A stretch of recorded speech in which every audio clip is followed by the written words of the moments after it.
Greetings. So we finally made it out of Texas. We're out of Texas. As a matter of fact, we're now in Arizona, but that's going to be for a future video. To give you an update, we put more than 6,000 miles on the RV so far on this trip. And we haven't made the turnaround yet. So a lot of miles. So we left South Padre Island.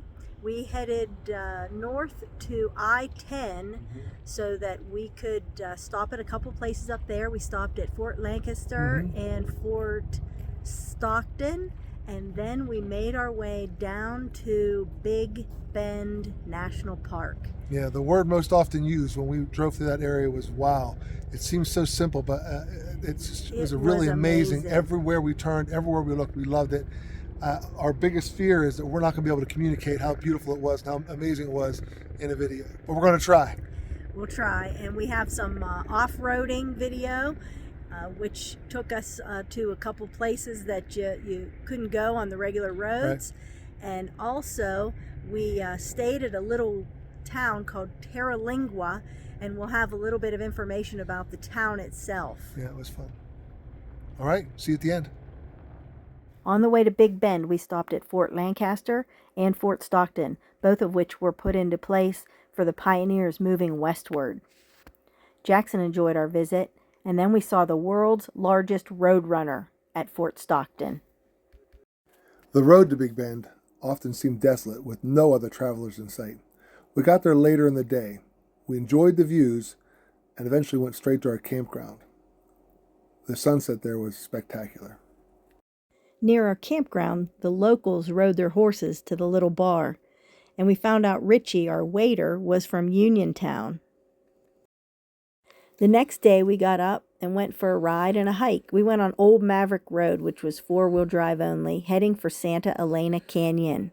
Little dust storm blew up in our way, but we made it to the canyon, and it was beautiful. We got some great pictures outside. And then this is the Rio Grande, which you could practically walk across to get to Mexico. We started the hike to the observatory together, but the trail got a little rough, so I handled this one alone. Got some good photos, though, including this panoramic shot of the area. As we drove through the park, no words could explain the rugged, natural beauty of these mountains. Here's the Mule Ear Mountain, and the roads were long and windy. Even Jackson enjoyed visiting some of the places with us.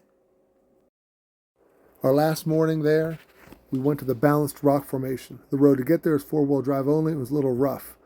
When we got to the formation itself, the trail going up was easy at first, but then got rough, and I was proud of Lynn for making the climb.